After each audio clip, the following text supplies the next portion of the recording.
আমাদের সমাজে বা দেশে কিছু কথা অনেকদিন ধরে প্রচলিত আছে। যেমন গুরু তেমন শিষ্য, যেমন শিক্ষক তেমন ছাত্র, বা যেমন নেতা তেমন কর্মী।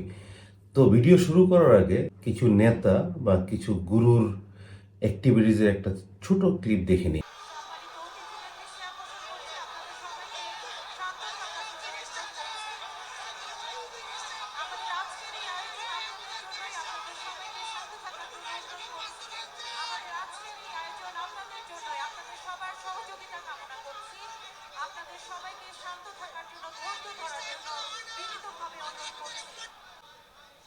অনুষ্ঠানের শৃঙ্খলার স্বার্থে, অনুষ্ঠানের সৌন্দর্যের স্বার্থে এখানে বক্তব্য দেওয়ার সময় কেউ বুয়া বুয়া বলে চিৎকার করে। রাষ্ট্রীয় অনুষ্ঠানে কি এগুলো মানায়?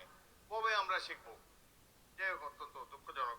তো একটা রাষ্ট্রীয় প্রোগ্রাম ছিল জুলাইকে কেন্দ্র করে, যেখানে মহামান্য রাষ্ট্রপতি ছিলেন প্রধান অতিথি, এবং এখানে অনেক ন্যাশনাল গেস্ট বা স্টেট গেস্ট ছিলেন, একই সাথে অনেক ডিপ্লোম্যাট ছিলেন।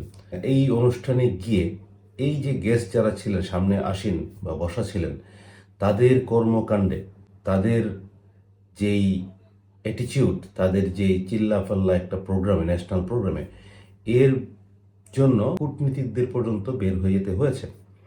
এখন এখানে বিষয় কি? এখানে বিষয় হলো জুলাইয়ের মালিকানা নিয়ে, কে জুলাইয়ের মালিক, এটাই ছিল বিষয়। হ্যাঁ, কোনো ভিডিওতে যদি কোনো ভুল থাকতেও পারে, নাও থাকতে পারে, আমি জানি না, যেহেতু ভিডিও আমি দেখিনি। কিন্তু যখন একটা ন্যাশনাল প্রোগ্রাম চলে, একটা স্টেট প্রোগ্রাম চলে, যেখানে রাষ্ট্রপতি থাকেন, ওখানে গিয়ে ওনারা যখন এরকম চিল্লাফাল্লা কাউ কাউ করতে থাকেন, ওই প্রোগ্রামটার মাহাত্ম্যটাই আসলে বোঝা যায়, প্রোগ্রামের মাহাত্ম্যটা আসলে কি।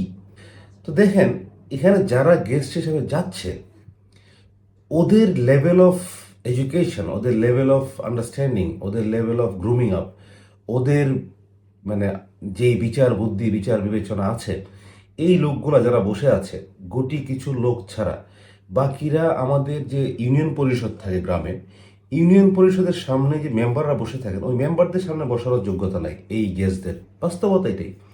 এখন সময়ের পরিক্রমায়, ভাগ্যের পরিচালনায় তারা একটা ন্যাশনাল প্রোগ্রামে চলে আসছে, যেখানে প্রেসিডেন্ট সামনে বসা এবং ডিপ্লোম্যাটের সামনে বসা। সো ওখানে এসে সেটাকে ইউনিয়ন পরিষদের একটা মিটিং বা মিছিলের মধ্যে ভাবছে। তো এখানে কীভাবে কন্ডাক্ট করতে হবে, কীভাবে বিহেভ করতে হবে, তার কোনো ধারণা নেই, তার কোনো জ্ঞান নেই, তার কোনো নলেজ নেই। এখন যদি তাদেরকে বলেন যে তোমরা এটা কেন করলা বা আপনারা এটা কেন করলেন, ঠিক তারা তখন বলবে আমরা বিদ্রোহী, আমরা প্রতিবাদী, আমরা সত্য বলতে পছন্দ করি, আমরা কোনো ছাড় দিই না।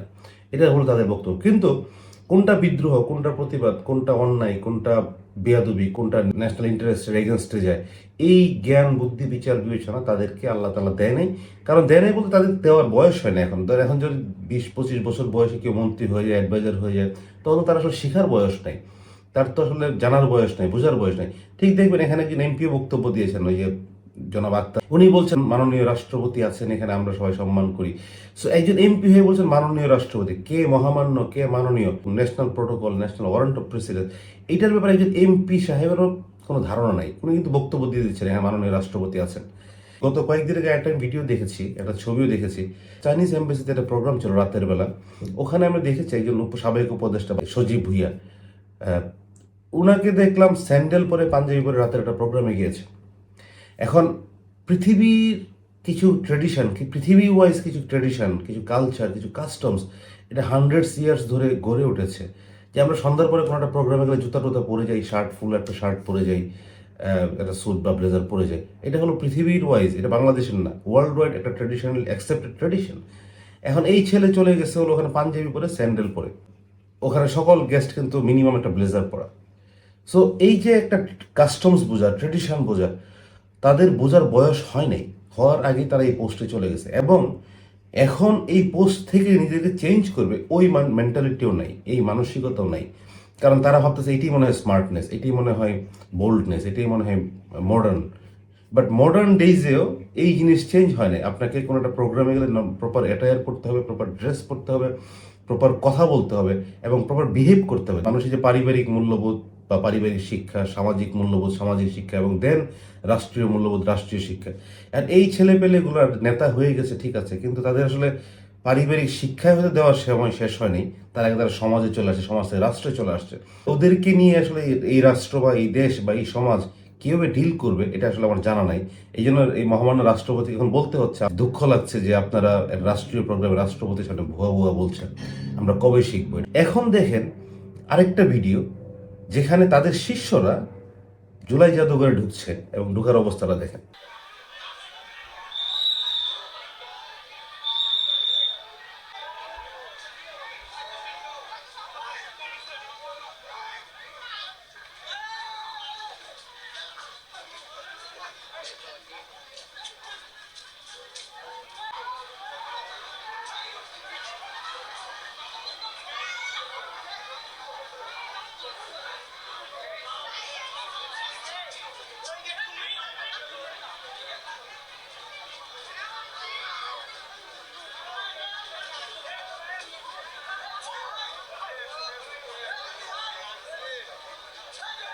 সো ওনারা জুলাই জাদুঘরে আসছেন ভিজিট করতে, খুব সুন্দর কথা, খুব ভালো কথা। ওনাদের জন্য বড় জাদুঘর করা হয়েছে, ওনারা জাদুঘর দেখবেন।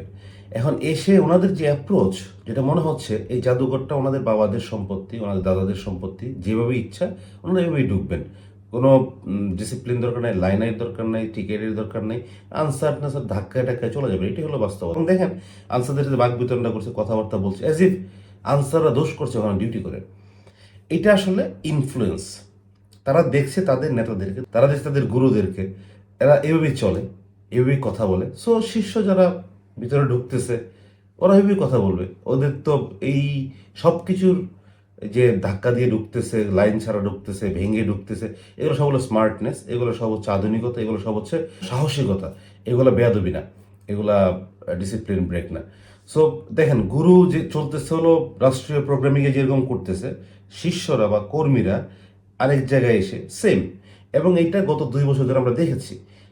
যত কিছু হয়েছে, এই মব হয়েছে, মানুষের বাড়িতে ভাঙচুর হয়েছে, মানুষ মেরেছে, কবর পুড়িয়েছে, সব কিন্তু এই শিষ্যরা।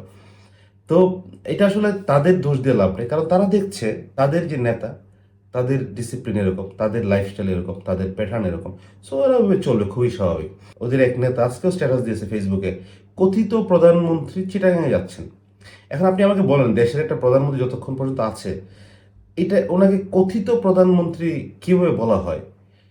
এবং এটাই যদি আপনি কথা বলেন, এই সরকারের পক্ষ থেকে যদি কেউ কথা বলে বা বিএনপির পক্ষ থেকে যদি কথা বলে, তখন বলবে এটাই হলো বিপ্লব, এটাই হলো আন্দোলন, এটাই হলো সাহসিকতা, এটাই হলো সৎভাবে কথা বলা। কিন্তু এটা তারা বুঝবে না যে কথিত প্রধানমন্ত্রীর মিনিংটা কি। এটা যে একটা কতটুকু ডেরোগেটিভ একটা শব্দ, এটা তারা বোঝারও শক্তি হয় না, তাদের বোঝারও জ্ঞান আল্লাহ তালা তাদেরকে দেয় নাই। হয়তো সময় হয় নাই, বয়স হয় না, সব মিলেই। কিন্তু এইটাকে যে তারা নার্চার করে যাচ্ছে, এইটাকে যে তারা কেউ বোঝাবে, এই মানুষটাও আমাদের দেশে খুব একটা দেখতে পাচ্ছি না। ওই দিন মিটিংয়ে যেরকম দেখলাম, শিশির মনির সাহেব চেষ্টা করছিলেন ওদেরকে বোঝানোর জন্য, বসানোর জন্য, বাট কে শুনবে কার কথা? আর শিশির মনির সাহেব ওভার দ্য পিরিয়ড হয়তো তার লেখাপড়া করেছেন, ব্যারিস্টার হয়েছেন, উনি he knows the tradition, he knows the practice, he knows the system. কিন্তু তাদেরকে বোঝানোর মতো আসলে লোকমন এখন খুব একটা দেখি না আমি। আরেকটা ভিডিও দেখেন।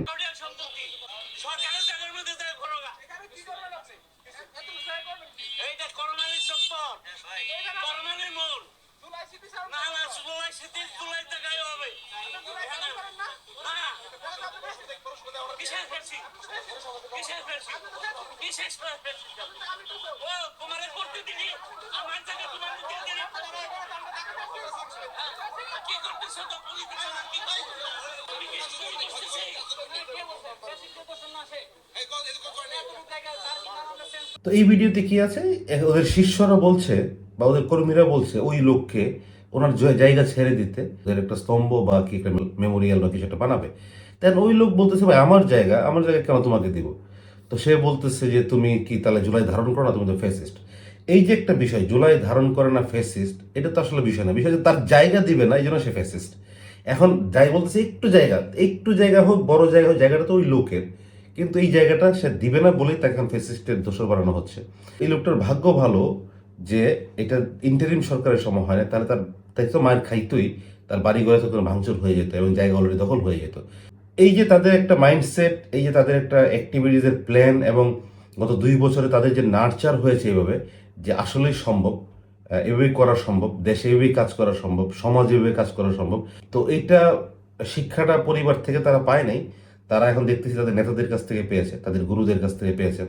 এখন তাদের যে আরো বড় গুরুরা আছেন, ওনারা ওনাদেরকে সামলাবেন কিনা, ওনারা ওনাদেরকে প্রপার লেসন দিবেন কিনা, প্রপার টিচিং দিবেন কিনা, এটা আসলে কিভাবে সমাধান হবে, মানে এই যে বিচ্যুতি হলো, এই যে আমাদের মূল্যবোধের বা শিক্ষার বিচ্যুতি হলো, পরিবার থেকে সমাজ, সমাজ থেকে রাষ্ট্র, সব কিছুই এখন বিভ্রান্ত অবস্থায়, সব কিছু এখন কোনো প্রকার ডিসিপ্লিনের আওতায় না, কোনো প্রকার নর্মাল চেইন যেটা আছে, অ্যাটিচিউডের যে চেইন, ওইগুলোর আওতায় না।